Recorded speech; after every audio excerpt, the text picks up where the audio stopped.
దేశానికి స్వాతంత్రం వచ్చింది, కానీ ఖజానా ఖాళీ. శరణార్థులతో రైళ్లు నిండాయి, పొలాలు గోదాములు ఖాళీ. ధరలు ఆకాశాన్ని తాకాయి. అప్పుడు దేశం ముందు ఒకే ప్రశ్న: నవభారతదేశం ఎలా బతుకుతుంది?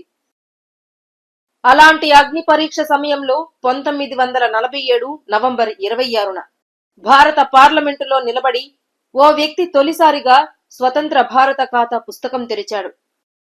ఆయనే ఆర్కే షణ్ముఖం చెట్టి. ఇది కేవలం బడ్జెట్ కాదు, దేశ భవితకు వేసిన తొలిమెట్టు. విభజన గాయాలు మానని రోజుల్లో ఆహార కొరత, ద్రవ్యోల్బణం మధ్య భారతదేశం ఎలా నిలబడాలో ఈ ప్రసంగం ఒక దారి చూపింది. ఇదే స్వతంత్ర భారతదేశ తొలి బడ్జెట్, మన దేశ ఆర్థిక ప్రయాణానికి మొదటి అడుగు. 1947 నవంబర్ 26న తొలి ఆర్థిక మంత్రి షణ్ముఖం చెట్టి బడ్జెట్ ప్రసంగం ఆయన మాటల్లో తెలుగులో చూసేయండి. స్వతంత్ర స్వేచ్ఛాయుత భారతదేశానికి సంబంధించిన తొలి బడ్జెట్ ను సమర్పించేందుకు నేను సిద్ధంగా ఉన్నాను. ఈ సందర్భం నిస్సందేహంగా చారిత్రాత్మకమైనదిగా పరిగణించవచ్చు. అలాగే ఈ బడ్జెట్ ను ప్రవేశపెట్టే ఆర్థిక మంత్రిగా నాకు ఈ అవకాశం లభించడం ఒక అరుదైన గౌరవంగా నేను భావిస్తున్నాను.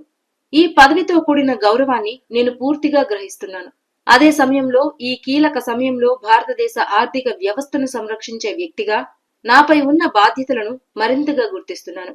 నా బాధ్యతలను నిర్వర్తించడంలో ఈ సభలోని ప్రతి గౌరవనీయ సభ్యుని నుంచి సానుభూతిపూర్వకమైన సంపూర్ణ సహకారం లభిస్తుందని నాకు ఎలాంటి సందేహం లేదు.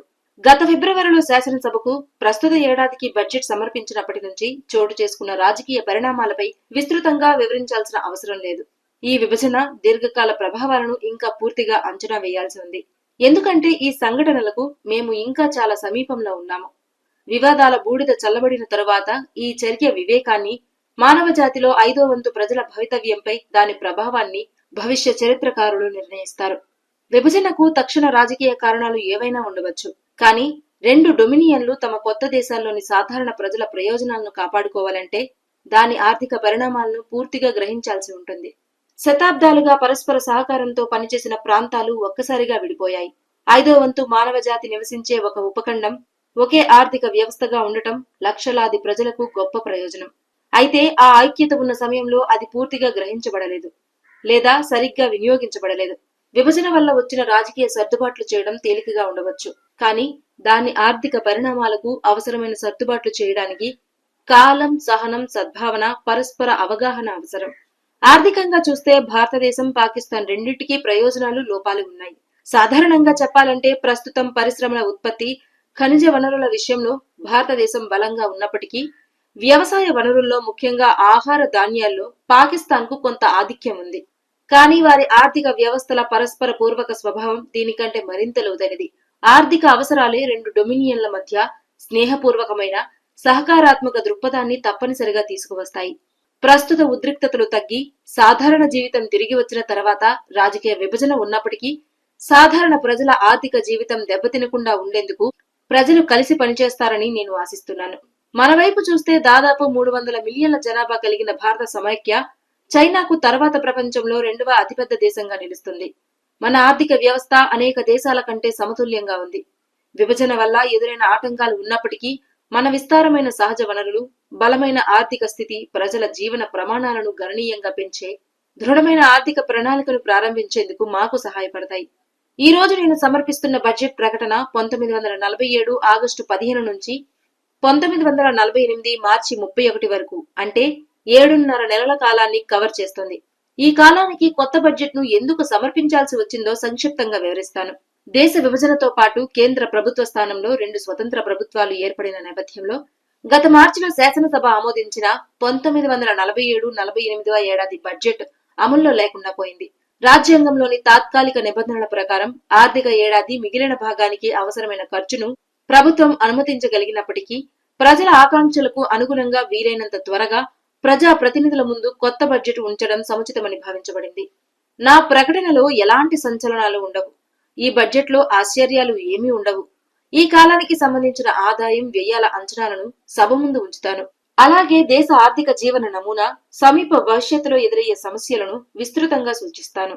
విభజన ఏర్పాట్లు, ఏడాదికి సంబంధించిన అంచనాలను వివరించే ముందు దేశ విభజనకు సంబంధించిన ప్రధాన అంశాలు, దాని తక్షణ ఆర్థిక ప్రభావాలపై సభకు సంక్షిప్త వివరణ ఇవ్వడం అవసరమని భావిస్తున్నాను. దేశాన్ని విభజించాలనే నిర్ణయం తీసుకున్న వెంటనే భవిష్యత్తు 2 ప్రభుత్వాల ప్రతినిధులతో కూడిన విభజన మండలి ఏర్పాటు చేయబడింది. ప్రాతినిధ్యం వహించే నిపుణుల కమిటీలు నియమించబడ్డాయి. వీటిలో కొన్నింటికి శాఖ ఉప కమిటీల సహాయం కూడా ఉండేది. ఈ కమిటీలు సిబ్బంది, సంస్థల బదిలీ, ఆస్తులు, బాధ్యతల విభజన, 2 డొమినియన్లలో నాణేలు, కరెన్సీ ఏర్పాట్లు, వాణిజ్య ఆర్థిక సంబంధాలు, ఆర్థిక నియంత్రణల కొనసాగింపు వంటి అంశాలన్నింటినీ పరిశీలించాయి. కేవలం 4 నుంచి 6 వారాల్లో ఈ పనిని పూర్తి చేయాల్సి రావడంతో అత్యంత క్లిష్టమైన అనేక అంశాలపై 1947 ఆగస్టు 15 నాటికి 2 డొమినియన్లు ఏర్పడిన రోజున ఒప్పందం కుదరలేదు. అందువల్ల కొన్ని ముఖ్యమైన విషయాలు 2 దేశాలు మరింతగా చర్చించాల్సి వచ్చింది. ఏర్పాటైన మధ్యవర్తిత్వ న్యాయస్థానానికి అప్పగించాల్సి వచ్చింది. అప్పుల పంపకం, పెన్షన్ బాధ్యతలు, రైల్వేల విలువ నిర్ణయం, రిజర్వ్ బ్యాంక్ ఆస్తుల విభజన, సైన్యం వద్ద ఉన్న స్థిరచర ఆస్తుల పంపకం వంటి అంశాలపై ఒప్పందం కుదరలేదు. 2 డొమినియన్ల మధ్య దీర్ఘకాలిక ఆర్థిక, ద్రవ్య, పన్ను సంబంధాలు ఇంకా నిర్ణయించాల్సి ఉన్నప్పటికీ ప్రస్తుత ఏడాదికి మాత్రం విభజనకు ముందు ఉన్న పరిస్థితులను కొనసాగించాలని ఉద్దేశించారు. ప్రస్తుతం 2 డొమినియన్లు ప్రస్తుత పన్నులు, సుంకాలను కొనసాగిస్తాయి. వారి మధ్య వాణిజ్యం అంతర్గత అడ్డంకులు లేకుండా స్వేచ్ఛగా సాగుతుంది. దిగుమతి, విదేశీ మారక నియంత్రణలు పరస్పరం సమన్వయంగా అమలవుతాయి. 1948 సెప్టెంబర్ చివరి వరకు 2 డొమినియన్లు రిజర్వ్ బ్యాంక్ నిర్వహించే ఒకే కరెన్సీ వ్యవస్థలో కొనసాగుతాయి. అయితే 1948 ఏప్రిల్ 1 నుంచి పాకిస్తాన్ తన సొంత ముద్రతో కూడిన నోట్లు, నాణేలను ప్రవేశపెడుతుంది. ఆదాయం విషయంలో ప్రతి డొమినియన్ సాధారణంగా తాను వసూలు చేసిన దాన్ని ఉంచుకుంటుంది. అయితే 1946-47 అంతకు ముందు సంవత్సరాలకు సంబంధించిన ఆదాయపు పన్ను అంచనాలు, విభజన తేదీ నాటికి పెండింగ్ లో ఉన్న వసూళ్ల విషయంలో 2 దేశాల మధ్య వాటా పంచుకునే ఏర్పాట్లు చేశారు. పాత కేంద్ర ప్రభుత్వానికి చెందిన పెండింగ్ అప్పులు, హామీలు, ఆర్థిక బాధ్యతలు, పెన్షన్ల విషయంలో ప్రారంభ బాధ్యతను భారత డొమినియన్ స్వీకరిస్తుందని చట్టం ద్వారా నిర్ణయించబడింది. పాకిస్తాన్ నుంచి న్యాయమైన వాటా వసూలు చేయబడుతుంది. మునుపటి ప్రభుత్వానికి డబ్బు అప్పుగా ఇచ్చిన వారు లేదా పెన్షన్ సంపాదించిన వారు ఎవరిని ఆశ్రయించాలో అనే విషయంలో సందేహం లేకుండా ఉండేందుకు ఈ నిర్ణయం 2 దేశాల విశ్వసనీయతకు అవసరమని సభ స్వాగతిస్తుందని నాకు నమ్మకం. గత మార్చి నుంచి దేశంలోని ఆర్థిక పరిస్థితి గణనీయంగా క్షీణించింది. ఈ పరిస్థితిని ముఖ్యంగా పంజాబ్, వాయవ్య సరిహద్దు ప్రావిన్స్ లో అకస్మాత్తుగా చెలరేగిన భారీ స్థాయి అల్లర్లు మరింత తీవ్రతరం చేశాయి. ఈ అల్లర్ల వల్ల ఏర్పడిన తీవ్రమైన ఆర్థిక పరిణామాల కన్నా మించి అవి కలిగించిన మానవీయ దుఃఖాన్ని డబ్బుతో కొలవలేము. 2 డొమినియన్లలో వేలాది మంది నిరపరాధులు ప్రాణాలు కోల్పోయారు. చరిత్రలో ఎన్నడూ లేని స్థాయిలో జనసంచారం జరిగింది. ఈ భారీ వలసలో భాగమైన ప్రజల మొత్తం సంఖ్య 2 వైపులా విపరీతమైన స్థాయికి చేరి దేశ ఆర్థిక వ్యవస్థపై తీవ్ర ప్రభావం చూపే సమస్యలను తీసుకువచ్చింది. ఈ విషాద పరిణామాల తక్షణ ప్రభావం ప్రభుత్వ దృష్టిని సాధారణ కార్యకలాపాల నుంచి దాదాపు పూర్తిగా మళ్లించడమే అయింది. తూర్పు, పడమటి పంజాబ్ ప్రాంతాల్లో ఆర్థిక వ్యవస్థ దాదాపు పూర్తిగా కూలిపోయింది. ప్రభుత్వం శరణార్థుల తక్షణ బాధను తగ్గించేందుకు అన్ని విధాల ప్రయత్నాలు చేస్తూ ఉన్నప్పటికీ వారి పునరావాసానికి సంబంధించిన దీర్ఘకాలిక ప్రణాళికలు ఆర్థిక, పరిపాలనా రంగాల్లో మహత్తర సవాళ్లను లేవనెత్తుతున్నాయి. ఈ సమస్యలు కేంద్ర ఖజానాపై భారీ భారం మోపాయి. ప్రస్తుతం దాని పరిమాణాన్ని ఖచ్చితంగా అంచనా వేయడం సాధ్యం కాదు. రాబోయే కొన్ని సంవత్సరాల్లో కేంద్ర ప్రభుత్వ బడ్జెట్ ఈ అనూహ్య పరిణామాల వల్ల గణనీయంగా ప్రభావితమవుతుంది. యుద్ధానంతర అభివృద్ధి కార్యక్రమాలన్నింటినీ ఈ నేపథ్యంలో పునఃసమీక్షించాల్సి ఉంటుంది. ఆహార పరిస్థితి రాష్ట్ర ప్రభుత్వాలకు, కేంద్ర ప్రభుత్వానికి తీవ్రమైన ఆందోళన కలిగించడమే కొనసాగుతోంది. దేశం ఇటీవల తన రేషన్ వ్యవస్థ పూర్తిగా కూలిపోవచ్చన్న ప్రమాదాన్ని తప్పించుకుంది. ఎక్కువ ఆహారం పండించండి కార్యక్రమం మొత్తం మీద నిరాశాజనక ఫలితాలనే ఇచ్చింది. 1944-45, 1945-46, 1946-47 ఈ 3 సంవత్సరాల్లో మేము విదేశాల నుంచి 43.80 లక్షల టన్నుల ఆహార ధాన్యాలను దిగుమతి చేసుకోవాల్సి వచ్చింది. వాటి ఖర్చు 127 కోట్ల రూపాయలకు మించి ఉంది. ప్రస్తుత ఏడాదిలో ఏప్రిల్ నుంచి సెప్టెంబర్ వరకు ఇప్పటికే 10.62 లక్షల టన్నుల ఆహార ధాన్యాలను దిగుమతి చేసుకున్నాం. వీటి ఖర్చు 42 కోట్ల రూపాయలకు మించిపోయింది. ఇంత భారీ స్థాయిలో విదేశాల నుంచి ఆహార ధాన్యాలపై ఆధారపడటం ప్రభుత్వ ఆర్థిక వ్యవస్థపై తీవ్ర ఒత్తిడిని మోపుతోంది. ఇటీవలి సంవత్సరాల్లో మన విదేశీ మారక సంక్షోభం దాదాపు పూర్తిగా ఇలాంటి దిగుమతుల వల్లే ఏర్పడింది. మన వద్ద ఉన్న కొద్దిపాటి విదేశీ మారక వనరులు విదేశాల నుంచి ఆహార పదార్థాల కొనుగోలుకు వినియోగించడంతో ఇతర అనేక అవసరమైన వస్తువుల దిగుమతులపై అత్యంత కఠిన పరిమితులు విధించాల్సి వస్తోంది. ఆహార ధాన్యాల్లో దేశం స్వయం సమృద్ధి సాధించేందుకు అవసరమైన చర్యలు ఇకపై అత్యున్నత ప్రాధాన్యం పొందాలి. ఈ విధాన అమలు ప్రధానంగా రాష్ట్ర ప్రభుత్వాలపై ఆధారపడుతుంది. అయితే ఈ దిశగా భారత ప్రభుత్వం అన్ని విధాల సహాయాన్ని అందించడానికి ఎల్లప్పుడూ సిద్ధంగా ఉంటుంది. ఆస్ట్రేలియా వద్ద మిగులు గోధుమలను కొనుగోలు చేయడానికి మేము ఒక మిషన్ను పంపాము. వచ్చే ఏడాది ఆస్ట్రేలియా నుంచి గణనీయమైన పరిమాణంలో గోధుమలు పొందగలమని ఆశిస్తున్నాము.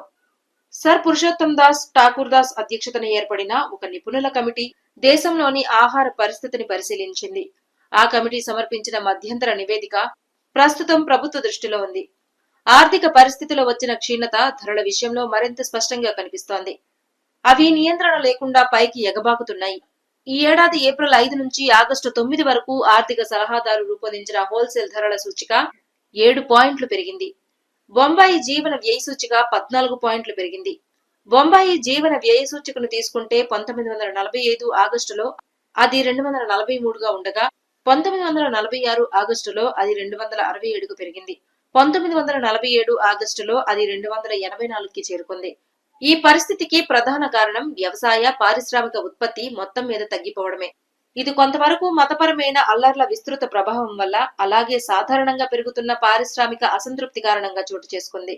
సరఫరా పరిస్థితి క్షీణిస్తున్న వేళ ప్రైవేటు యజమానులు ప్రభుత్వం ఇచ్చిన జీతాలు, వేతనాల పెంపు ప్రజల కొనుగోలు శక్తిని పెంచి ఆదాయం వస్తువుల ఉత్పత్తి మధ్య అంతరాన్ని మరింత విస్తరించింది. ఈ అసమతుల్యత ఈ కారణాలకే పరిమితమై ఉంటే పరిస్థితి అంత తీవ్రంగా ఉండేది కాదు. ప్రస్తుతం అత్యంత కలవరపెట్టే అంశం ఏంటంటే, ద్రవ్యోల్బణం గరిష్ట స్థాయిలో ఉన్న ఏడాదిలో వ్యక్తులు, సంస్థలు కూడబెట్టుకున్న వినియోగం కాని నిల్వలు ఇప్పుడు వారి వాయిదా వేసిన అవసరాల కోసం, పరిశ్రమల మరమ్మతుల కోసం, వ్యాపార నిల్వల నిర్మాణం కోసం ఖర్చవుతున్నాయి. అంటే స్థానికంగా ఉత్పత్తి అయ్యే వస్తువులతో పోల్చితే వస్తువులపై డబ్బు డిమాండ్ అపారంగా పెరిగింది. యుద్ధకాలంలో ద్రవ్యోల్బణం, కరెన్సీ చలామణి భారీగా పెరగడం వల్ల జరిగింది. అయితే ప్రస్తుతం ఉన్న ద్రవ్యోల్బణం, కరెన్సీ మరింత పెరగడం వల్ల కాదు, సరఫరా నిరంతరం పడిపోవడం వల్ల. మొత్తం డబ్బు, కరెన్సీ అయినా, బ్యాంకు డిపాజిట్లైనా కొద్దిగా తగ్గినా అది జీతాలు, వేతనాల రూపంలో మరింత విస్తృత ప్రజా వర్గాల్లోకి చేరడంతో సాధారణ వస్తువులపై ఖర్చు చేసే వారి చేతుల్లో ఉన్న వాస్తవ కొనుగోలు శక్తి గణనీయంగా పెరిగింది. కానీ అదే సమయంలో వస్తువుల సరఫరా తగ్గడంతో ధరలు పైకి వెళ్లాయి. దేశీయ ఉత్పత్తి ఎంతగా పడిపోయిందో కొన్ని ఉదాహరణలతో చెబుతాను. 1945లో మిల్లు వస్త్రం తయారీ 4600 మిలియన్ గజాలు, హ్యాండ్లూమ్ వస్త్రం 1500 మిలియన్ గజాలు ఉత్పత్తి కాగా, ఈ ఏడాది అవి వరుసగా 3900 మిలియన్ గజాలు, 1200 మిలియన్ గజాలుగా అంచనా వేయబడుతున్నాయి. ప్రస్తుత ఏడాదిలో ఉక్కు ఉత్పత్తి కూడా యుద్ధకాల గరిష్ట ఉత్పత్తి అయిన 12 లక్షల టన్నులతో పోల్చితే దాదాపు 4 లక్షల టన్నులు తగ్గుతుందని అంచనా. సిమెంట్ ఉత్పత్తి కూడా నిరంతరం క్షీణిస్తోంది. ఈ ఏడాది అంచనా ఉత్పత్తి 21.5 మిలియన్ టన్నుల సామర్థ్యంతో పోల్చితే 7 లక్షల టన్నులు తక్కువగా ఉంటుంది. ఇటీవల నెలల్లో బొగ్గు ఉత్పత్తిలో కొంత పెరుగుదల కనిపించినప్పటికీ రవాణా సమస్యల కారణంగా గనుల వద్దే బొగ్గు నిల్వలు పేరుకుపోవడంతో వినియోగదారులకు ఆ లాభం అందడం లేదు. రవాణా తదితర సమస్యలు కొంతవరకు ఉత్పత్తి తగ్గడానికి కారణమైనప్పటికీ అది కార్మిక అసంతృప్తి, సమ్మెల వల్ల కూడా జరిగింది. దేశ ఆర్థిక వ్యవస్థను దృఢమైన పునాదులపై నిలబెట్టాలంటే దేశీయ ఉత్పత్తిని పెంచడం అత్యంత అవసరం. దిగుమతుల ద్వారా సరఫరా పెంచే అవకాశాలు పెద్దగా లేవు. ఇటీవల వరకు బ్రిటిష్, కామన్వెల్త్ దేశాల నుంచి నిల్వలైన మొత్తాల ద్వారా వినియోగ వస్తువులు పెద్ద ఎత్తున దిగుమతి చేసుకునే అవకాశం ఉండేది. కానీ ఇప్పుడు వాటిలో ఎక్కువ భాగం నిలిపివేయడం, ఆహార ధాన్యాల భారీ దిగుమతుల వల్ల ఏర్పడిన ప్రతికూల విదేశీ వాణిజ్య సమతుల్యత కారణం విదేశాల నుంచి సరఫరాలు తెచ్చే ఆశలు క్రమంగా తగ్గుతున్నాయి. కాబట్టి మన సొంత వనరులపైనే ఆధారపడాల్సి ఉంటుంది. ప్రభుత్వం ఇటీవల పత్తి వస్త్రాలపై ఉత్పత్తిని పెంచే ఒక పథకాన్ని ప్రకటించింది. పరిశ్రమ, కార్మికుల మధ్య సహకార భావనతో ఇది అమలైతే ప్రస్తుత ఏడాది అంచనాలతో పోల్చితే అదనంగా 1000 మిలియన్ గజాల ఉత్పత్తి సాధ్యమవుతుంది. ఇతర రంగాల్లో కూడా ఇదే విధంగా ఉత్పత్తి స్థాయిని పునరుద్ధరించే అవకాశాలను పరిశీలించాలని ఉద్దేశిస్తున్నారు. ఏ స్థిరీకరణ విధానమైనా కేవలం వినియోగ వస్తువులు, ఉత్పత్తి సాధనాల ఉత్పత్తిని పెంచడమే కాకుండా ఆదాయాలను ఒక అంగీకరించిన స్థాయిలో నిలిపివేయడం కూడా లక్ష్యంగా పెట్టుకోవాలని నాకు పూర్తిగా తెలుసు. అలా చేస్తే ఉత్పత్తి పెరగడం వల్ల ఏర్పడే వాణిజ్య విస్తరణ ద్రవ్యోల్బణ ప్రభావాలను సమతుల్యం చేస్తుంది. ఈ విధానం విజయవంతంగా అమలవ్వాలంటే కార్మికుల పరిస్థితిని అర్థం చేసుకుని వారి సంపూర్ణ సహకారం అవసరం. ఇప్పుడు ప్రస్తుత సంవత్సరానికి, మిగిలిన కాలానికి సంబంధించిన ఆర్థిక స్థితిపై సంక్షిప్త సమీక్షకు వస్తాను. అయితే ప్రస్తుతం సమర్పిస్తున్న ఈ అంచనాలను అత్యంత తాత్కాలికమైనవిగా మాత్రమే చూడాలని సభను నేను హెచ్చరిస్తున్నాను. ఎందుకంటే దేశ విభజన వల్ల మన ఆదాయం వ్యయాలపై పడే ప్రభావాలను ఖచ్చితంగా అంచనా వేయడం ఇప్పటి వరకు సాధ్యం కాలేదు. రాబోయే ఏడాది బడ్జెట్ తో పాటు సవరించిన అంచనాలను సభ ముందుకు వచ్చినప్పుడు మరింత స్పష్టమైన చిత్రం ఇవ్వగలమని నేను ఆశిస్తున్నాను. నేను ఆదాయం 171.15 కోట్లుగా, ఆదాయ వ్యయం 197.39 కోట్లుగా అంచనా వేశాను. ఈ కాలానికి ఆదాయ ఖాతాలో ఏర్పడే నికర లోటు 26.24 కోట్లుగా ఉంటుంది. అయితే ఈ మొత్తం ఇంకా ఎక్కువ కావచ్చు. ఎందుకంటే శరణార్థుల ఉపశమనము, పునరావాసానికి సంబంధించిన ఖర్చుల కోసం వాస్తవంగా అవసరమయ్యే మొత్తం ఇప్పటికీ చాలా అనిశ్చితంగా ఉంది. అలాగే పశ్చిమ బెంగాల్, తూర్పు పంజాబ్ అనే కొత్త రాష్ట్రాలకు కొంత సమయం ఇవ్వాల్సి రావచ్చు. కానీ విశ్వసనీయ గణాంకాలు లేనందున ఈ అంచనాల్లో ఆ విషయానికి ఎలాంటి కేటాయింపు చేయలేదు. నేను ఇప్పటికే చెప్పినట్లుగా ఆదాయ రసీదులు 171.15 కోట్లుగా అంచనా వేయబడ్డాయి. కస్టమ్స్ ఆదాయం 50.5 కోట్లుగా నిర్ణయించబడింది. ఇది మన విదేశీ మారక వనరులను సంరక్షించేందుకు ఇటీవల విధించిన దిగుమతి పరిమితుల ప్రభావాన్ని పరిగణలోకి తీసుకుంది. ఆదాయ పన్ను ద్వారా 29.5 కోట్లు, ఈపీటీ రూపంలో అలాగే సాధారణ వసూళ్ల రూపంలో 88.5 కోట్లు వచ్చేలా అంచనా వేశారు. నీమేయర్ అవార్డు ఇక అమల్లో లేకపోయినప్పటికీ ప్రస్తుతం ఉన్న స్థాయిలోనే రాష్ట్రాలకు ఆదాయ పన్నులో వాటా కొనసాగించాలని ప్రతిపాదిస్తున్నారు. దీనికి పాకిస్తాన్ లోకి వెళ్లిన రాష్ట్రాలు, రాష్ట్ర భాగాల విషయంలో తగిన సర్దుబాట్లు చేస్తారు. కేంద్రం అసలు బడ్జెట్ లో ఉన్న నిబంధన ప్రకారం రాష్ట్రాల వాటాల నుంచి 3 కోట్లు ఉంచుకుంటుంది. ఈ ప్రాతిపదికన ఆదాయ పన్ను పంచుకునే మొత్తం నిధి 66 కోట్లుగా, రాష్ట్రాల వాటా 30 కోట్లుగా అంచనా వేశాం. తపాలా టెలిగ్రాఫ్ శాఖ నుంచి ఆదాయం 15.9 కోట్లుగా ఉంటుందని భావిస్తున్నారు. పనిచేసే ఖర్చులు, వడ్డీ కలిపి 13.9 కోట్లు అవుతాయి. తద్వారా 2 కోట్ల రూపాయల నికర మిగులు మిగులుతుంది. ఈ శాఖ సాధించిన మిగులు మొత్తంలో 3/4 సాధారణ ఆదాయాలకు నేరుగా అందజేస్తుంది. మిగతా భాగాన్ని శాఖే ఉంచుకుంటుంది. గతంలో కూడబెట్టుకున్న లాభాల్లో తన వాటాపై వడ్డీ రాయితీ ఈ శాఖకు లభిస్తుంది. పాకిస్తాన్ కు బదిలీ చేసిన శాఖ భాగాన్ని తీసివేసిన తర్వాత ఈ మొత్తం సుమారు 71 కోట్లుగా ఉంటుందని అంచనా. రైల్వేల నుంచి ఈ ఏడాదిలో ఎలాంటి విరాళము రావాలని మేము భావించడం లేదు. దీనికి కారణాలు రైల్వే బడ్జెట్ లో ఇప్పటికే సభకు తెలియజేయబడ్డాయి. వ్యయం ఎంతంటే ఈ ఏడాదికి మొత్తం వ్యయం 197.39 కోట్లుగా అంచనా వేశాం. అందులో 92.74 కోట్ల రూపాయలు రక్షణ సేవలకే ఉండగా మిగిలిన మొత్తం పౌర వ్యయంగా ఉంటుంది. సంప్రదాయ ప్రక్రియను అనుసరించి ఇప్పటి వరకు లాగానే ఈ బడ్జెట్ లో అతిపెద్ద ఒక్క వ్యయ అంశంగా ఉన్న రక్షణ అంచనాల నుంచే మొదలు పెడతాను.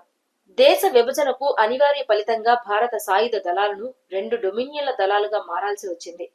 ఈ నిర్ణయం సాయుధ దళాలు వేగంగా డీమొబిలైజ్ అవుతున్న సమయంలో తీసుకోవడం జరిగింది. మొబిలైజేషన్ ఇప్పటికే గణనీయంగా జరిగినప్పటికీ మిగిలిన దళాలను మతపరమైన స్వచ్ఛంద ప్రాతిపదికన 2 డొమినియన్లకు పంచాలన్న నిర్ణయంతో ఈ ప్రక్రియ ఆగిపోయింది. ఆ సమయంలో సైన్యం బలగాల సంఖ్య సుమారు 4,10,000 సైనికులుగా ఉండేది. పునఃసంఘటన పూర్తయిన తర్వాత భారతదేశానికి సుమారు 2,60,000 సైనికులు ఉంటారు.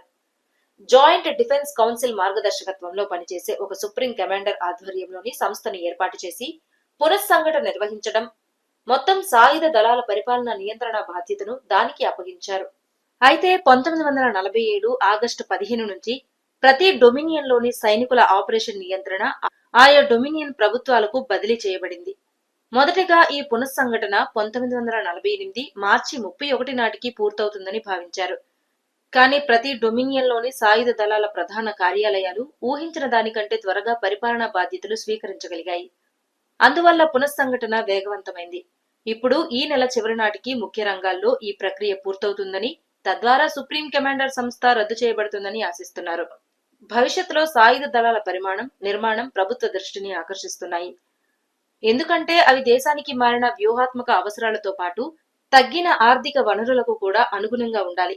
విభజనకు ముందు ఉన్న డీమొబిలైజేషన్ ప్రణాళిక ప్రకారం 1949 ఏప్రిల్ 1 నాటికి అవిభాజిత భారతదేశానికి సైన్యాన్ని సుమారు 2,30,000 మందికి తగ్గించాలనుకున్నారు. కానీ ఇప్పుడు పునఃసంఘటన తర్వాత భారత వాటాగా సుమారు 2,60,000 మంది సైనికులు ఉంటారు. పంజాబ్ లో విస్తృతంగా జరిగిన మతపరమైన అల్లర్లు, దేశంలోని ఇతర ప్రాంతాల్లో చోటు చేసుకున్న చెల్లాచెదురు అశాంతి కారణంగా పౌర అధికారులకు సహాయం చేయడానికి సాయుధ దళాలపై అపూర్వమైన స్థాయిలో ఆధారం ఏర్పడింది. అందువల్ల ప్రస్తుత దళాలను 1948 మార్చి 31 వరకు కొనసాగించాలని ప్రభుత్వం నిర్ణయించింది. అయితే వచ్చే నెల ఈ పరిస్థితిని పునఃసమీక్షిస్తారు. దీని ఆర్థిక ప్రభావం ఏమిటంటే ఆదాయ వనరులు తగ్గినప్పటికీ ఈ ఏడాదిలో రక్షణ సేవలపై ఖర్చు సాధారణంగా ఉండాల్సిన దానికంటే ఎక్కువగా ఉంటుంది. ప్రస్తుతం ఈ మారుతున్న పరిస్థితుల్లో 1948-49 ఏడాదికి సంబంధించిన అంచనాలు చేయడం అసాధ్యం. భారతదేశానికి సరిపడా నౌకాదళం లేదా వైమానిక దళం ఎప్పుడూ లేవు. విభజన ప్రభావంతో భారత డొమినియన్ కు సంబంధించినంత వరకు అవి మరింత తగ్గిపోయాయి. అల్లర్లు లేకపోయినా కూడా ఈ దళాల్లో మొత్తంగా డీమొబిలైజేషన్ చేయడం ప్రశ్నార్థకమే. ఈ సేవల భవిష్య అభివృద్ధి ప్రణాళికలు ప్రస్తుతం పరిశీలనలో ఉన్నాయి. భారత సాయుధ దళాలను సాధ్యమైనంత త్వరగా పూర్తిగా జాతీయీకరించడం ప్రభుత్వ విధానంగా అంగీకరించబడింది. అయితే చరిత్రలో నిలిచిపోయిన అనేక కారణాల వల్ల సాంకేతిక సేవలు, ఉన్నత పదవుల్లో కొన్నింటిని భర్తీ చేయడానికి అవసరమైన భారతీయ అధికారుల కొరత మాకు ఎదురైంది. ఈ పరిస్థితి 3 దళాలన్నింటిలోనూ భిన్న స్థాయిలో ఉంది. అందువల్ల 1947 ఆగస్టు 15 నుంచి మొదట ఒక ఏడాది కాలానికి స్వచ్ఛందంగా కొనసాగేందుకు ముందుకు వచ్చిన కొంతమంది బ్రిటిష్ అధికారుల్ని నియమించాలని నిర్ణయించారు. వారు రాజు కమిషన్ కు చెందినవారు కావడంతో బ్రిటిష్ సైన్యంలో ప్రత్యేక జాబితాకు బదిలీ చేయబడ్డారు. సుప్రీం కమాండర్ వారి మీద నియంత్రణ చేపట్టారు. తర్వాతి పరిణామాలు సుప్రీం కమాండర్ కార్యాలయం 1947 డిసెంబర్ 31 తర్వాత కొనసాగించవచ్చని సూచించడంతో ఆ తేదీ నాటికి ఈ బ్రిటిష్ అధికారుల సేవలను ముగించాలని నిర్ణయించారు. తద్వారా ఆయా డొమినియన్లు అవసరమైన బ్రిటిష్ అధికారులకు కొత్త నిబంధనలను ఆఫర్ చేయవచ్చు. కాబట్టి ఈ బ్రిటిష్ అధికారులకు ప్రస్తుత సేవా నిబంధనల ప్రకారం 3 నెలల నోటీసు 1947 అక్టోబర్ 1 నుండి అమల్లోకి వచ్చేలా ఇవ్వబడింది. భారతదేశానికి కొనసాగించాల్సిన బ్రిటిష్ అధికారుల సంఖ్య, వారికి ఇవ్వాల్సిన సేవా నిబంధనలు ప్రస్తుతం ప్రభుత్వ క్రియాశీల పరిశీలనలో ఉన్నాయి. అయితే ఈ సంఖ్య తక్కువగానే ఉంటుందని, కనీసం సైన్యం, వైమానిక దళాల్లోని అన్ని ఆపరేషనల్ కమాండ్లు భారతీయ అధికారుల చేతుల్లోకి వస్తాయని ఆశిస్తున్నారు. ఇప్పటికే ప్రకటించినట్లుగా అధికార బదిలీ అనంతరం భారతదేశం నుంచి బ్రిటిష్ దళాల ఉపసంహరణ వెంటనే ప్రారంభించాలి. వీలైనంత త్వరగా పూర్తి చేయాలని యునైటెడ్ కింగ్డమ్ ప్రభుత్వంతో ఒప్పందం కుదిరింది. బ్రిటిష్ సైనికుల తొలి బృందం 1947 ఆగస్టు 17న వాస్తవంగా భారతదేశాన్ని విడిచింది. ఒక దశలో 1947 ముగిసేలోపే ఈ ఉపసంహరణ పూర్తవుతుందని ఆశించారు. కానీ నౌకా రవాణా సమస్యల కారణంగా ఇది 1948 ఏప్రిల్ వరకు పడవచ్చని ఇప్పుడు తెలుస్తోంది. దేశంలో మిగిలి ఉన్న బ్రిటిష్ సైనికులకైతే ఎలాంటి ఆపరేషనల్ విధులు లేవు. 2 RAF రవాణా స్క్వాడ్లను తప్ప మిగతావన్నీ కేవలం స్వదేశానికి తిరిగిపోవడానికి ఎదురు చూస్తున్నాయి. ఈ ఏడాది పరిస్థితులు వేగంగా మారుతున్నందున రక్షణ వ్యయానికి ఖచ్చితమైన అంచనాలు తయారు చేయడం కష్టమైంది. అంతేకాదు సుప్రీం కమాండర్ సంస్థ చేసిన సంయుక్త వ్యయాన్ని 2 డొమినియన్ల మధ్య ఏ విధంగా పంచుకోవాలన్నది ఇంకా నిర్ణయించాల్సి ఉంది. ప్రస్తుతం చేయగలిగిన ఉత్తమ అంచనాల ప్రకారం 1947 ఆగస్టు 15 నుంచి 1948 మార్చి 31 వరకు రక్షణ సేవలపై నికర వ్యయం 92.74 కోట్లుగా అంచనా వేయబడింది. ఈ వ్యయం పెరగడానికి ముఖ్యంగా కారణమైన అంశాలు ఇవి: డీమొబిలైజేషన్ ను నిలిపివేయడం, విదేశాల నుంచి దళాలను వెనక్కి పిలవడం, రక్షణ సిబ్బందికి సంబంధించిన పోస్ట్ వార్ పే కమిటీ సిఫార్సులను అమలు చేయడం. దీనికి అసలు అంచనాల్లో ఎలాంటి కేటాయింపు చేయలేదు. సాయుధ దళాల పునఃసంఘటనకు సంబంధించిన దళాలు, సామాగ్రి తరలింపులు.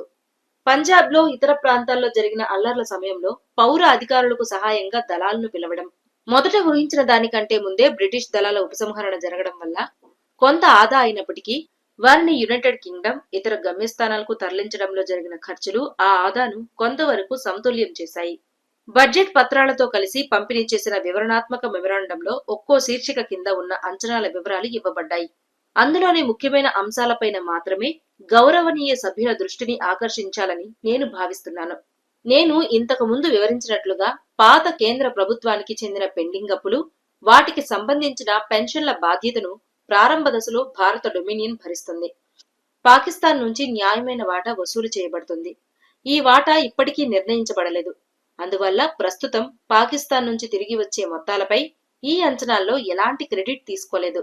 ఈ అంచనాల్లో విదేశాల నుంచి దిగుమతి చేసిన ఆహార ధాన్యాలపై సబ్సిడీలకు 22.5 కోట్లను, అలాగే పశ్చిమ పాకిస్తాన్ నుంచి వచ్చిన శరణార్థుల తరలింపు, సహాయం, పునరావాసానికి సంబంధించిన ఖర్చుల కోసం 22 కోట్ల రూపాయలను ఒకేసారి కేటాయించారు. పంజాబ్ వాయువ్య సరిహద్దు ప్రావిన్స్ లో జరిగిన విస్తృతమైన మతపరమైన అల్లర్లు, 2 డొమినియన్ల మధ్య శరణార్థుల భారీ వలస వల్ల ఏర్పడిన సమస్యలను నేను ఇప్పటికే సంక్షిప్తంగా ప్రస్తావించాను. ఈ సమస్యకు 2 కోణాలు ఉన్నాయి. మొదటిది దాదాపు ఏమీ లేని స్థితిలో పాకిస్తాన్ నుంచి ఈ దేశంలోకి వస్తున్న శరణార్థులకు తక్షణ సహాయం అందించడం, రెండవది వారిని భారతదేశంలో స్థిరపడేలా చేయడం. శరణార్థుల తరలింపు సహాయ కార్యక్రమాల కోసం భారత ప్రభుత్వం వద్ద ఉన్న అన్ని వనరులు సమీకరించబడ్డాయి. రైల్వేలు, సాయుధ దళాలను ఈ పనిలో గరిష్ట స్థాయిలో వినియోగించారు. ఈ పరిణామాల కారణంగా కేంద్ర ఆదాయాలపై పడే ఖర్చును ఖచ్చితంగా అంచనా వేయడం సాధ్యం కాదు. అందువల్ల ఆదాయ బడ్జెట్లో తాత్కాలికంగా 22 కోట్ల రూపాయలను ఈ ఖర్చులకు కేటాయించాను. అదనంగా తూర్పు పంజాబ్ ప్రభుత్వానికి అడ్వాన్సులుగా ఇవ్వడానికి వేస్ అండ్ మీన్స్ బడ్జెట్లో 5 కోట్ల రూపాయలను చేర్చారు. అయితే ఈ మొత్తాలు కేంద్ర ఆదాయాలపై పడే భారాన్ని పూర్తిగా ప్రతిబింబించవచ్చని నేను పేర్కొనాలి. నిజానికి ఉపశమన, పునరావాస ఖర్చులను కేంద్రం, అత్యంత ప్రభావితమైన ప్రావిన్స్ అయిన తూర్పు పంజాబ్ మధ్య ఏ విధంగా పంచుకోవాలన్నది ఇంకా నిర్ణయించాల్సి ఉంది. దీనికి కొంత సమయం పట్టవచ్చు. ఏ విధమైన తుది ఏర్పాట్లు చేసినా ఈ సభలోని అన్ని వర్గాల ఆకాంక్ష ఏమిటంటే ఈ దురదృష్టకర ప్రజలకు సహాయం చేయడంలో ఆర్థిక పరిమితులు అడ్డంకిగా మారకూడదు. ఎందుకంటే ఇది యుద్ధానికి వెలుపల చోటు చేసుకున్న అత్యంత హృదయ విదారక మానవీయ విషాదాల్లో ఒకటి. ఈ అంశాన్ని ముగించే ముందు పౌర వ్యయానికి కేటాయించిన మొత్తాన్ని సంక్షిప్తంగా విశ్లేషించాలనుకుంటున్నాను. తద్వారా పరిస్థితిపై సమతుల్య దృక్పథం ఏర్పడుతుంది. మొత్తం 104.5 కోట్ల రూపాయల పౌర వ్యయంలో శరణార్థుల ఖర్చులు, దిగుమతి చేసిన ఆహార ధాన్యాలపై సబ్సిడీలకే 44.5 కోట్లు వెచ్చించాల్సి వస్తున్నాయి. తద్వారా సాధారణ వ్యయాలకు 60 కోట్లు మిగులుతాయి. ఈ 60 కోట్లలో పన్నుల వసూళ్లకు 5 కోట్లు, వడ్డీ చెల్లింపులు, పెన్షన్లు, అప్పుల విమోచనకు సంబంధించిన తప్పనిసరి ఖర్చులుగా 22.5 కోట్లు, ప్రణాళికలు, పునరావాసానికి 2 కోట్లు, అలాగే విద్య, వైద్య, ప్రజారోగ్యం, శాస్త్రీయ సంస్థల నిర్వహణ, శాస్త్రీయ సర్వేలు, విమానయానం, ప్రసార సేవలు వంటి దేశ నిర్మాణ కార్యకలాపాలకు 12 కోట్లు ఉన్నాయి. వీటిలో కేంద్రం ప్రత్యేక సేవలు, పరిశోధనల రూపంలో రాష్ట్ర ప్రభుత్వాలకు పెద్ద ఎత్తున సహకారం అందిస్తుంది. ఇవన్నీ తీసివేసిన తర్వాత పరిపాలన, పౌర పనులు మొదలైన సాధారణ ఖర్చులకు 18.5 కోట్లు మిగులుతాయి. ఈ సాధారణ వ్యయం మొత్తం పౌర వ్యయంలో కేవలం 18% మాత్రమే. ఇక్కడ పేర్కొన్న 12 కోట్ల రూపాయల దేశ నిర్మాణ వ్యయానికి అదనంగా మూలధన బడ్జెట్లో రాష్ట్ర ప్రభుత్వాలకు అభివృద్ధి గ్రాంట్లుగా 20.39 కోట్లు, రుణాలుగా 15 కోట్లు కేటాయించారు. ఇప్పుడు వేస్ అండ్ మీన్స్ స్థితిగతులపై సంక్షిప్త వివరణ ఇస్తాను. ప్రస్తుత ఏడాది బడ్జెట్లో 150 కోట్ల అప్పు తీసుకోవాలని భావించారు. కానీ ఈ లక్ష్యం చేరదు. దేశంలో జరిగిన మతపరమైన అల్లర్లు, రాజకీయ అనిశ్చితుల కారణంగా ఏడాది ప్రారంభ నెలల్లో సెక్యూరిటీస్ మార్కెట్ తీవ్రంగా అస్థిరంగా ఉండింది. అందువల్ల 1947 ఆగస్టు 15కు ముందు ఒక్క రుణం కూడా జారీ చేయబడలేదు. దేశ విభజన నిర్ణయం వల్ల రాజకీయ భవిష్యత్తుపై ఉన్న సందేహాలు తొలగిన తర్వాత పరిస్థితి కొంత మెరుగుపడింది. అయితే ఇటీవలి వారాల్లో మార్కెట్ కొంత స్థిరంగా ఉన్నప్పటికీ పెట్టుబడులకు పెద్ద స్థాయి, స్థిరమైన డిమాండ్ ఇంకా లేదు.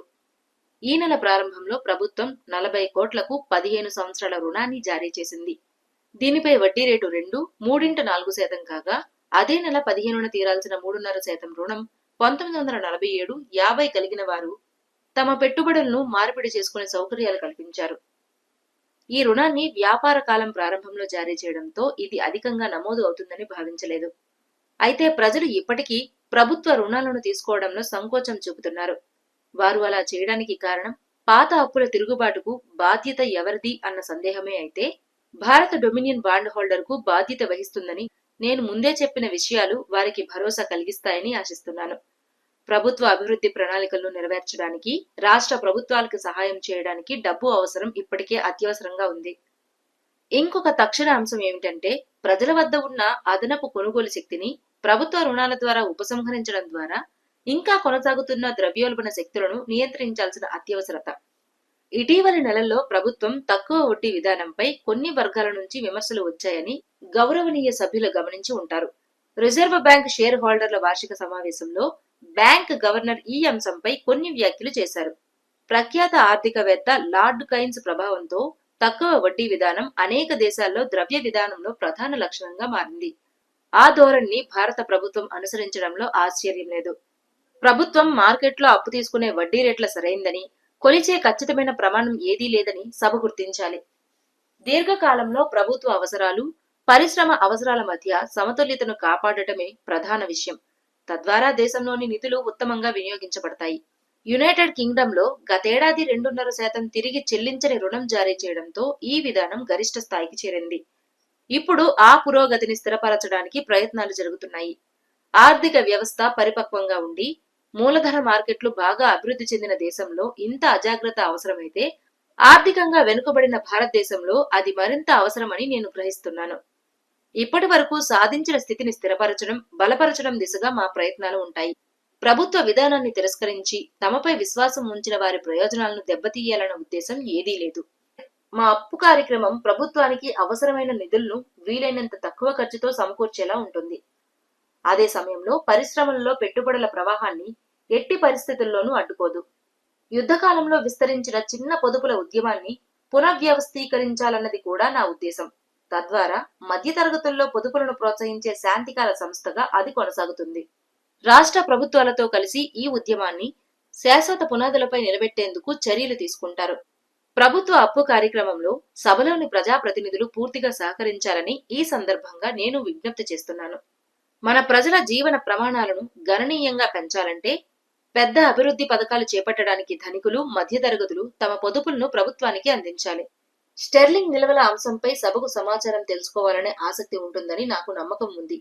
దీనిపై యునైటెడ్ కింగ్డమ్లోని మహారాజు ప్రభుత్వంతో కుదిరిన తాజా ఒప్పందాన్ని కొన్ని రోజుల క్రితం సభపీఠంపై ఉంచాను. 1946 ఏప్రిల్ 5 నాటికి ఈ నిల్వలు అత్యధికంగా 1733 కోట్లకు చేరుకున్నాయి. ఆ తర్వాత అవి వేగంగా తగ్గాయి. 1947 మార్చి చివరికి అవి 1612 కోట్లుగా ఉండి 12 నెలల్లో 121 కోట్ల తగ్గుదల చూపాయి. 1947 జులై మధ్యలో కొత్త ఒప్పందం అమల్లోకి వచ్చిన సమయంలో అవి సుమారు 1547 కోట్లుగా ఉన్నాయి. అలా 6 నెలల కొద్దిపాటి కాలంలోనే మేము 65 కోట్ల వరకు ఉపసంహరించుకున్నాం. ఈ భారీ తగ్గుదల ప్రధానంగా ఆహార ధాన్యాలు, యుద్ధకాలంలో దేశానికి కొరతగా ఉన్న వినియోగ వస్తువుల భారీ దిగుమతుల వల్ల జరిగింది. అవి భారతదేశం నుంచి ముఖ్యంగా బ్రిటిష్ మూలధన రూపంలో కొంత మూలధనం బయటకు వెళ్లడాన్ని కూడా ప్రతిబింబించాయి. స్టెర్లింగ్ నిల్వలు వేగంగా తగ్గిపోవడం భారత ప్రభుత్వానికి కొంత ఆందోళన కలిగించింది.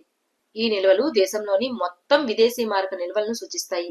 అవి అవసరం లేని విలాస వస్తువుల దిగుమతులపై లేదా విదేశాల్లో విలాస జీవనంపై నిర్లక్ష్యంగా ఖర్చు చేయకుండా జాగ్రత్త పడటం అత్యంత ముఖ్యం. ఎందుకంటే అలా చేస్తే విదేశాల్లో మూలధన, అభివృద్ధి ఖర్చులను మోయగల దేశ సామర్థ్యం తగ్గిపోతుంది. భారత ప్రభుత్వ అభిప్రాయం ఏంటంటే ఈ నిల్వలను సాధారణ ప్రస్తుత ఖాతా లోటులను భర్తీ చేయడానికి ఉపయోగించకూడదు. మన సాధారణ రోజువారీ విదేశీ అవసరాలను మన ప్రస్తుత ఎగుమతుల ద్వారా సంపాదించే ఆదాయంతోనే తీర్చుకోవాలి. వ్యవసాయ, పారిశ్రామిక ఉత్పాదకతను అభివృద్ధి చేయడానికి అవసరమైన మూలధన వస్తువుల కొనుగోలుకు మాత్రమే, విస్తృతంగా చెప్పాలంటే ఈ నిల్వలను వినియోగించాలి. ఈ లక్ష్యాన్ని దృష్టిలో ఉంచుకొని 1947 క్యాలెండర్ సంవత్సరం రెండో భాగం నుంచి భారత ప్రభుత్వం మరింత కఠినమైన దిగుమతి విధానాన్ని అనుసరించాలని నిర్ణయించింది. సామాన్యంగా చెప్పాలంటే ఈ విధానం దిగుమతులను 3 వర్గాలుగా విభజిస్తుంది: స్వేచ్ఛ, పరిమిత, నిషేధిత. ఆహారం, మూలధన వస్తువులు, పరిశ్రమల ముడి పదార్థాలు, కొన్ని అవసరమైన వినియోగ వస్తువుల దిగుమతులు స్వేచ్ఛగా ఉంటాయి. వాటిపై ఎలాంటి విదేశీ మారక పరిమితులు ఉండవు. అత్యవసరం కాని వినియోగ వస్తువులకు కోటా పద్ధతిలో లైసెన్సులు జారీ చేస్తారు. దేశ ఆర్థిక పరిస్థితుల దృష్ట్యా పూర్తిగా అవసరం లేని విలాస వస్తువులుగా భావించే ఇతర దిగుమతులు పూర్తిగా నిషేధించబడతాయి. దిగుమతి పరిమితులతో పాటు విదేశాలకు డబ్బు పంపే విషయంలో కూడా కొన్ని నియంత్రణలు విధించారు. ముఖ్యంగా భారత మూలధనం విదేశాలకు వెళ్లకుండా చూడటంపై ఈ కొత్త విధానాలు ఇప్పుడు ఆశించిన ఫలితాలను చూపుతున్నాయి. 1947 జులై మధ్య నుంచి నవంబర్ ప్రారంభం వరకు స్టెర్లింగ్ నిల్వల తగ్గుదల కేవలం 21 కోట్ల రూపాయలకే పరిమితమైంది. అయితే ఒక ముఖ్యమైన విషయంలో ప్రస్తుత దిగుమతి విధానం గతంలో అమల్లో ఉన్న విధానంతో భిన్నంగా ఉందని నేను సభకు తెలియజేయదలిచాను. జూన్ నుంచి డిసెంబర్ 1947 వరకు లైసెన్సింగ్ కాలానికి జారీ చేసిన అనుమతుల్లో కరెన్సీల మధ్య ఎలాంటి వివక్ష చూపలేదు. డాలర్ ప్రాంతం నుంచి దిగుమతులను కూడా స్టెర్లింగ్ ప్రాంతం నుంచి దిగుమతుల మాదిరిగానే అనుమతించారు. ఈ పరిణామం సభకు ఆనందకరంగా ఉంటుందని నాకు తెలుసు. ఇది స్టెర్లింగ్ నిల్వలపై జరిగిన మధ్యంతర చర్చల్లో మాకు లభించిన నిబంధనల వల్ల సాధ్యమైంది. ఈ ఒప్పందం ప్రధాన లక్షణాలు ఏంటంటే భారత స్టెర్లింగ్ నిల్వలను 2 ఖాతాలుగా విభజించారు. ఒకటి డిపాజిట్ ఖాతాగా, మరొకటి ప్రస్తుత ఖాతాగా భావించవచ్చు. ప్రస్తుత ఖాతాలో 65 మిలియన్ల క్రెడిట్తో ప్రారంభించారు. కొత్తగా వచ్చే అన్ని విదేశీ మారక ఆదాయాలను ప్రస్తుత ఖాతాలో జమ చేస్తారు. ఆ ఖాతాల్లో ఉన్న మొత్తం ప్రపంచంలోని ఏ ప్రాంతంలోనైనా యుఎస్ఏ సహా ఖర్చు చేయవచ్చు. డిపాజిట్ ఖాతా సాధారణ లావాదేవీలకు ఉపయోగించబడదు. అది బ్రిటిష్ మూలధనాన్ని భారతదేశం నుంచి తిరిగి పంపడం, పెన్షన్లు, ప్రావిడెంట్ ఫండ్లు, గ్రాట్యుటీలను భారతదేశం వెలుపల చెల్లించడం, మరికొన్ని నిర్దిష్ట వర్గాల చెల్లింపుల కోసం మాత్రమే వినియోగించవచ్చు. ఈ ఒప్పందం కుదిరిన కొద్ది కాలానికే డాలర్ సంక్షోభం తలెత్తింది. యునైటెడ్ కింగ్డమ్ ప్రభుత్వ డాలర్ నిల్వలపై ఒత్తిడి తీవ్రమై స్టెర్లింగ్ ను డాలర్లుగా స్వేచ్ఛగా మార్చుకునే విషయమై ఇతర దేశాలతో చేసుకున్న ఒప్పందాలను వారు భంగం చేయాల్సిన పరిస్థితి వచ్చింది.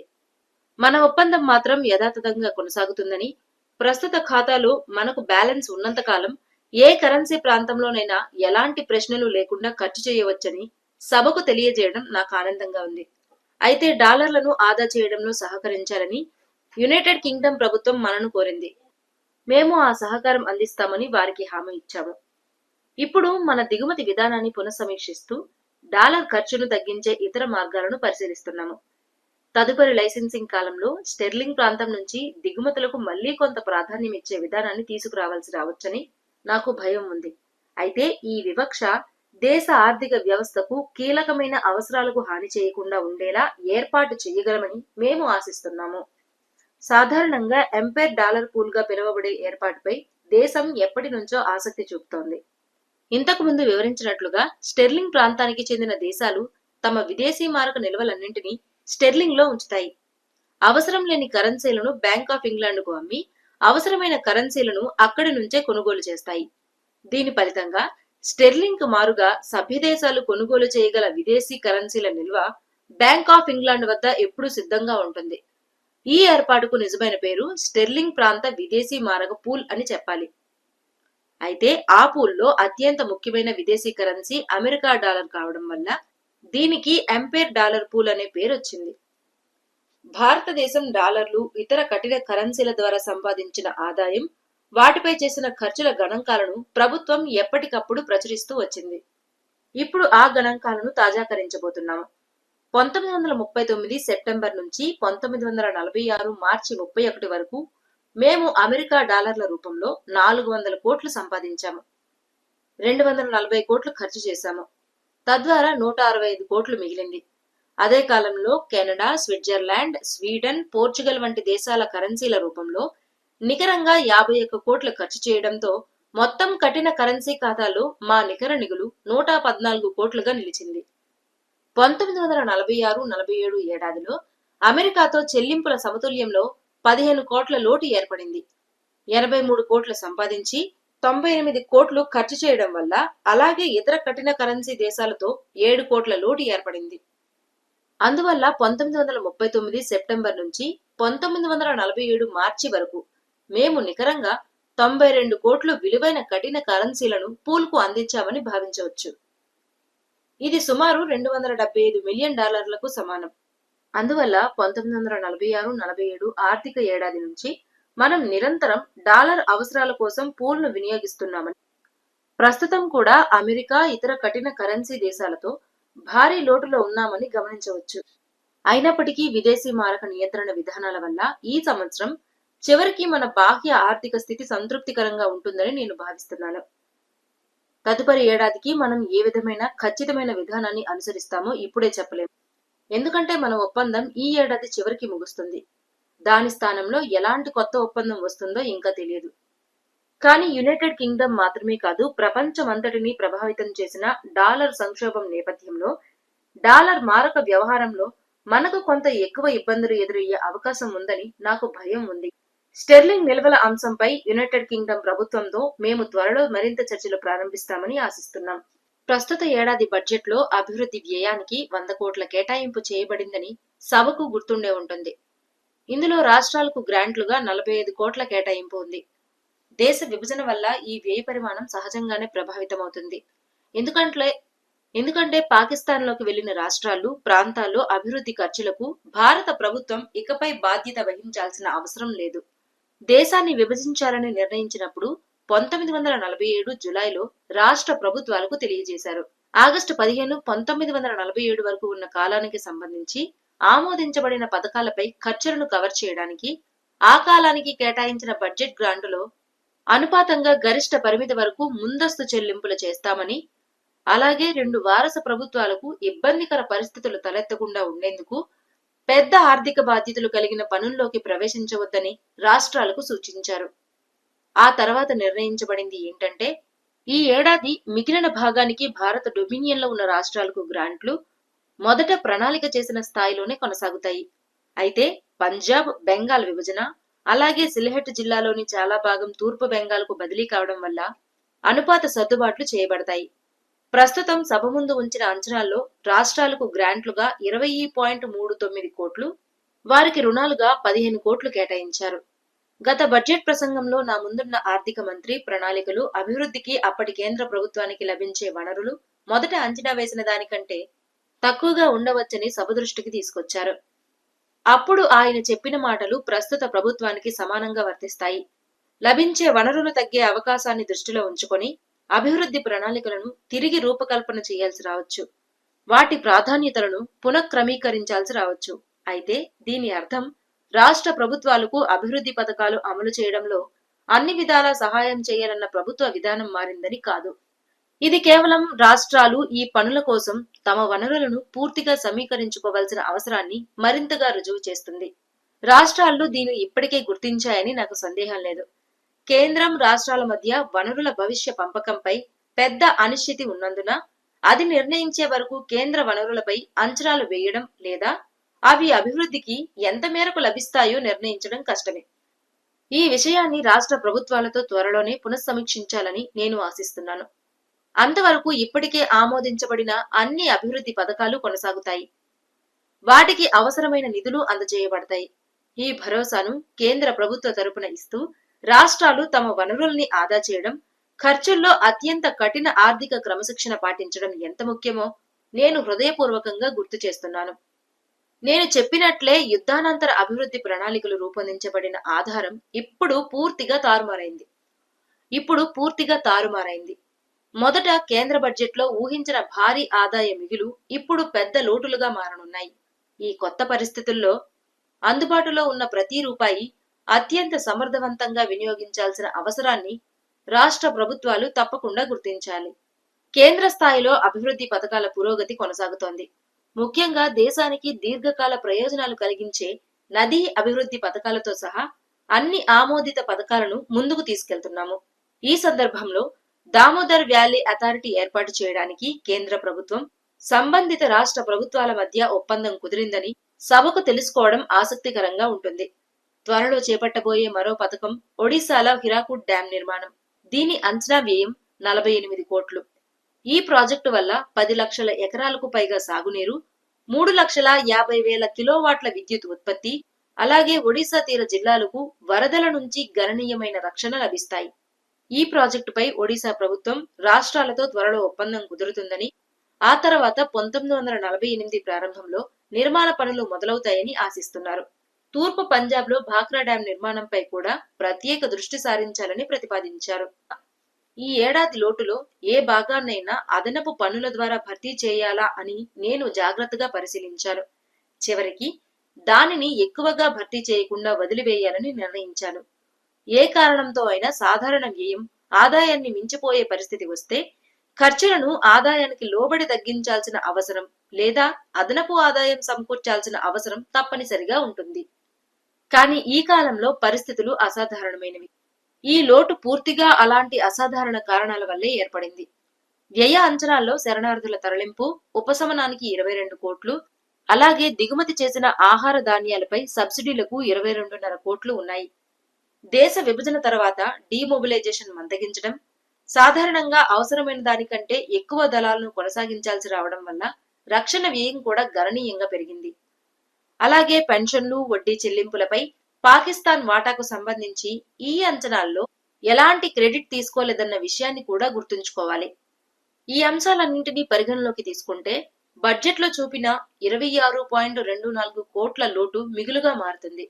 అయినా కూడా సాధారణ ప్రజలపై భారం పెరగకుండా ఏదైనా ఆదాయ వనరును వినియోగించగలిగితే దాన్ని ఉపయోగించడం సమంజసమేనని నేను భావిస్తున్నాను. అన్ని వనరులను జాగ్రత్తగా పరిశీలించిన తర్వాత పత్తి వస్త్రం, నూలుపై ఉన్న 3% ఎగుమతి సుంకాన్ని రద్దు చేసి పత్తి వస్త్రంపై చదరపు గజానికి 4 అన్నాలు, పత్తి నూలుపై పౌండుకు 6 అన్నాల సుంకాన్ని విధించాలని నిర్ణయించాను. ప్రతి ఏడాదికి ఇది 8 కోట్లు ఆదాయం వస్తుంది. కానీ ప్రస్తుత ఏడాదిలో అదనపు నికర ఆదాయం కేవలం 165 లక్షలకే పరిమితమవుతోంది. దీని ఫలితంగా తుదిలోటు 24.59 కోట్లుగా మిగులుతుంది. ఈ ప్రతిపాదనకు చట్టబద్ధత కల్పించేందుకు నా ప్రసంగం ముగింపులో ఒక బిల్లు ప్రవేశపెడతాను. ఇది వరుసగా 8వ లోటు బడ్జెట్. సభ మన ఆదాయ స్థితి బలంగా ఉందా అని ప్రశ్నించవచ్చు. ఆ ప్రశ్నకు నేను ఎలాంటి సందేహం లేకుండా అవును అని సమాధానమిస్తాను. ఈ బడ్జెట్ల కాలాన్ని చరిత్రలో అతిపెద్ద యుద్ధం కప్పివేసింది. తటస్థంగా ఉన్న దేశాలు అయినా, యుద్ధంలో పాల్గొన్న దేశాలైనా దాని ఆర్థిక ప్రభావాల నుంచి తప్పించుకోలేకపోయాయి. యుద్ధ ఏడాదిలో ఏర్పడిన లోటులు పూర్తిగా రక్షణ వ్యయం అధికంగా ఉండటం వల్లే ఏర్పడ్డాయి. అవి సాధ్యమైనంత వరకు అదనపు పన్నుల ద్వారా భర్తీ చేయబడ్డాయి. శాంతి కాలానికి తిరిగి వచ్చే ప్రక్రియ మేము ఊహించిన దానికంటే నెమ్మదిగా సాగింది. ఇటీవలి దేశ విభజన, పంజాబ్లో జరిగిన దురదృష్టకర పరిణామాలు ఆ పురోగతిని మరింత ఆలస్యం చేశాయి. ఈ ఏడాది బడ్జెట్పై శరణార్థుల ఖర్చులు, ఆహార ధాన్యాల సబ్సిడీలు ఎంత పెద్ద భారం మోపాయో నేను ఇప్పటికీ చెప్పాను. అదనంగా సాధారణ ఏడాదిలో ఉండాల్సిన దానికంటే రక్షణ వ్యయం కూడా చాలా ఎక్కువగా ఉంది. ఈ ప్రత్యేక కారణాలను పరిగణలోకి తీసుకుంటే మేము మన సామర్థ్యాన్ని మించి జీవిస్తున్నామో లేదా దివాలా దిశగా వెళ్తున్నామో అనే అభిప్రాయం సరైనది కాదని స్పష్టమవుతోంది. మరి దేశపు సమగ్ర ఆర్థిక స్థితి సంగతేమిటి? ఈ విషయంలో కూడా నిర్లక్ష్యానికి చోటు లేకపోయినా నిరాశావాద దృష్టితో చూడాల్సిన అవసరం లేదు. ఆర్థికంగా, వ్యూహాత్మకంగా దేశ విభజన 2 డొమినియన్లను బలహీనపరిచిన మాట నిజమే. అవిభాజిత భారతదేశం ఉంటే అది అన్ని విధాలా మరింత బలమైన దేశంగా ఉండేదన్నది కూడా స్పష్టమైన నిజం. అయితే భారత డొమినియన్ దాని అనుబంధ రాష్ట్రాలతో కలిసి దేశంలోని పెద్ద భాగాన్ని కవర్ చేస్తుంది. మానవ వనరులు, భౌతిక వనరులు, పారిశ్రామిక సామర్థ్యాల్లో అపారమైన శక్తి దానికి ఉంది. మన అప్పుల స్థితి సహజంగానే బలంగా ఉంది. దేశ పరిమాణాన్ని దృష్టిలో ఉంచుకుంటే భారత్పై ఉత్పాదకత లేని అప్పుల భారం తక్కువగానే ఉంది. మన బాహ్య అప్పు స్వల్పమే. అలాగే కూడబెట్టుకున్న స్టెర్లింగ్ నిల్వల రూపంలో మనకు గణనీయమైన బాహ్య వనరులు ఉన్నాయి. ఈ ఏడాది ప్రారంభంలో అవిభాజిత భారతదేశానికి మొత్తం ప్రజా అప్పులు, వడ్డీ చెల్లించాల్సిన బాధ్యతలు సుమారు 2,531 కోట్లుగా ఉన్నాయి. వాటిలో కేవలం 864 కోట్లు మాత్రమే ఉత్పాదకత లేని అప్పులు కాగా 36 కోట్లు బాహ్య అప్పులుగా ఉన్నాయి. అదే సమయంలో బాహ్య నిల్వలు 1600 కోట్లకు మించి ఉన్నాయి. ఈ వాటాలో పాకిస్తాన్కు దక్కే భాగం ఇంకా నిర్ణయించబడలేదు. కానీ ఈ దృశ్యంలోని ప్రధాన అనుపాతాలను అది గణనీయంగా మార్చే అవకాశాలు లేవు. ప్రస్తుత పరిస్థితిలో ఆందోళన కలిగించే అంశాలు రెండే: కొనసాగుతున్న ద్రవ్యోల్బణ ధోరణులు, సంతృప్తికరంగా లేని ఆహార పరిస్థితి.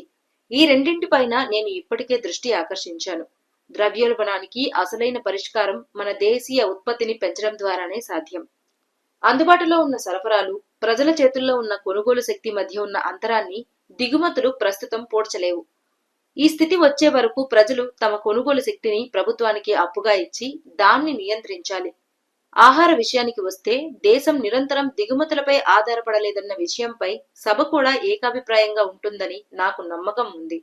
ఒకవైపు ఇది మన కీలక అవసరాల కోసం విదేశాలపై ఆధారపడేలా చేస్తుంది. మరోవైపు ఆహార ధాన్యాల భారీ దిగుమతులు మన విదేశీ మారక స్థితిని తీవ్రంగా దెబ్బతీస్తాయి. పారిశ్రామికీకరణకు, అభివృద్ధికి అత్యవసరంగా అవసరమైన వనరుల్లో పెద్ద భాగాన్ని ఖర్చు చేసే పరిస్థితిని తీసుకొస్తాయి. కాబట్టి దేశంలోనే ఎక్కువ ఆహారం ఉత్పత్తి చేయడంపై మన శక్తిని కేంద్రీకరించాలి. ఇది అసాధ్యం కాదని నేను భావిస్తున్నాను. ఎందుకంటే ఇప్పటి వరకు విదేశాల నుంచి దిగుమతి చేసిన మొత్తం ఆహార ధాన్యాలు ఏ ఏడాదిలోనూ 21 మిలియన్ టన్నులను మించలేదు. అవి మన దేశంలో ఉత్పత్తి చేసే మొత్తం 45 మిలియన్ టన్నులతో పోల్చితే చిన్న భాగమే అయినప్పటికీ విదేశీ మారక వనరులపై మాత్రం పెద్ద భారం మోపుతున్నాయి. గత బడ్జెట్లో ప్రవేశపెట్టిన పన్నుల స్థాయి పెట్టుబడులకు ప్రోత్సాహాన్ని తగ్గించిందని కొన్ని వర్గాల నుంచి వచ్చిన విమర్శలపై నేను కొన్ని వ్యాఖ్యలు చేయదలిచాను. Reserve Bank of India, central board of directions తమ చివరి వార్షిక నివేదికలో ఇలా పేర్కొన్నారు: గత బడ్జెట్లోని తీవ్రత తన లక్ష్యాన్ని తానే విఫలపరుస్తోంది. ఉత్పాదక ప్రయోజనాల కోసం మూలధన నిర్మాణాన్ని అడ్డుకుంటోంది. ఆలస్యం లేకుండా సవరణలు చేయకపోతే దేశ సమాజ ఆర్థిక జీవితానికి పునాదులే మరింత పేదరికం, నిరాశలో కూలిపోవచ్చన్న ప్రమాదం ఉంది. ఇలాంటి ప్రకటన అంత విశ్వసనీయ వనరు నుంచి రావడంతో దాన్ని అత్యంత సీరియస్ గా పరిగణించాలి. దేశ పరిశ్రమల వృద్ధిని అణచివేయాలన్న ఉద్దేశం ప్రభుత్వానికి లేదన్న విషయంలో నాకు ఎలాంటి సందేహం లేదు. దానికి విరుద్ధంగా ఉత్పత్తి పెరిగేలా, ఉపాధి అవకాశాలు విస్తరించేలా దేశాన్ని వేగంగా పారిశ్రామికీకరించడం అత్యంత అవసరం. మన ఆర్థిక నిర్మాణం చివరకు ఏ రూపం తీసుకున్నా రాబోయే ఎన్నో సంవత్సరాల పాటు పరిశ్రమల్లో ప్రైవేటు రంగానికి స్థానం, అవకాశాలు ఉంటాయని నేను నమ్ముతున్నాను. పరిశ్రమల అభివృద్ధిలో ప్రైవేటు రంగం గత ఎన్నో సంవత్సరాల్లో సంపాదించిన అనుభవాన్ని మనం కోల్పోకూడదు. మన ఆర్థిక వ్యవస్థ మొత్తం నిర్మాణం ప్రైవేటు రంగం, ప్రభుత్వ రంగం రెండింటికి స్థానం ఉండే మిశ్రమ ఆర్థిక వ్యవస్థగా ఉండాలని నేను విశ్వసిస్తున్నాను. వచ్చే ఫిబ్రవరిలో ఈ సభకు వార్షిక బడ్జెట్ సమర్పించే ముందు మా పన్నుల విధానం ప్రభావాలను జాగ్రత్తగా పరిశీలించి ప్రైవేటు రంగంలో నమ్మకం పెరిగేలా అవసరమైన సర్దుబాట్లు చేయడానికి ప్రయత్నిస్తాను. అంతవరకు వ్యాపార రంగ విస్తరణను లేదా పెట్టుబడుల కోసం పొదుపులను ప్రభుత్వం ఏ విధంగా అడ్డుకోదన్న హామీని సభకు ఇస్తున్నాను. ఈ ప్రసంగాన్ని ముగిస్తూ ఈ సభ ద్వారా దేశ ప్రజలకు నేను ఒక విజ్ఞప్తి చేస్తున్నాను. 2 శతాబ్దాల తర్వాత మొదటిసారిగా మనకు ప్రజలకు జవాబుదారీగా పనిచేసే సొంత ప్రభుత్వం లభించింది. అలాంటి ప్రభుత్వానికి ప్రజాప్రతినిధులకు తన పాలనపై లెక్కలు చెప్పాల్సిన బాధ్యత, గౌరవం ఉన్నట్లే. అంగీకరించిన విధానాలను అమలు చేయడంలో సమాజంలోని అన్ని వర్గాల సహకారం కోరే హక్కు కూడా ఉంది. గత కొన్ని వారాల్లో జరిగిన సంఘటనలు మన రాజకీయ స్థితి నుంచి ఉద్భవించిన సమస్యలు ఇంకా పూర్తిగా పరిష్కారం అవ్వలేదని స్పష్టంగా చూపించాయి. ప్రపంచ సంఘటనల ప్రభావంతో, అప్పటి పాలకుల విశాల మనస్తత్వం వల్ల మనం విదేశీ ఆధిపత్యం నుంచి విముక్తి పొందినప్పటికీ మన జాతీయ జీవితంలో ఉన్న అనేక విభిన్న అంశాలను ఒక ఏకీకృత రూపంలో మలుచుకోవాల్సి ఉంది. ఇది చట్ట పాలనను కఠినంగా స్థాపించడం ద్వారానే సాధ్యమవుతుంది. ఎందుకంటే ప్రజాస్వామ్య రాజ్య నిర్మాణానికి అది ఒక్కటే శాశ్వత పునాది. చట్టానికి గౌరవం అనేది రాజకీయ శిక్షణ, సంప్రదాయాలపై ఆధారపడుతుంది. అధీన స్థితి నుంచి స్వాతంత్ర స్థితికి మారడం ప్రారంభ దశల్లో చట్టపాలనకు కొత్త అర్థాన్ని ఇస్తూ సంపూర్ణ విధేయత సాధించడం కష్టతరమవుతుంది. రాష్ట్ర నిర్మాణం దృఢమైన పునాదులపై నిలబడకపోతే మంచి జీవితానికి అవసరమైన భౌతిక, నైతిక అంశాలతో దానిని నింపేందుకు చేసే ప్రయత్నాలు వృధా అవుతాయి. బానిసత్వం నుంచి ఇప్పుడే లేచిన భారతదేశం ఆసియాకు నాయకత్వం వహించి స్వేచ్ఛాయుత దేశాల ముందు వరుసలో నిలవాలంటే రాబోయే సంవత్సరాల్లో ఆమె కుమారులు అందించగలిగే ప్రతి క్రమశిక్షణాత్మక ప్రయత్నం అవసరం. శాంతి భద్రతలను కాపాడటంలో, ఉత్పత్తిని పెంచడంలో, సమాజాల మధ్య గాని, మూలధనం కార్మికుల మధ్య గాని అంతర్గత ఘర్షణలను నివారించడంలో సమాజంలోని అన్ని వర్గాల స్వచ్ఛంద సహకారం అవసరం. నా ఈ విజ్ఞప్తి ఫలితం లేకుండా పోదని నాకు నమ్మకం ఉంది.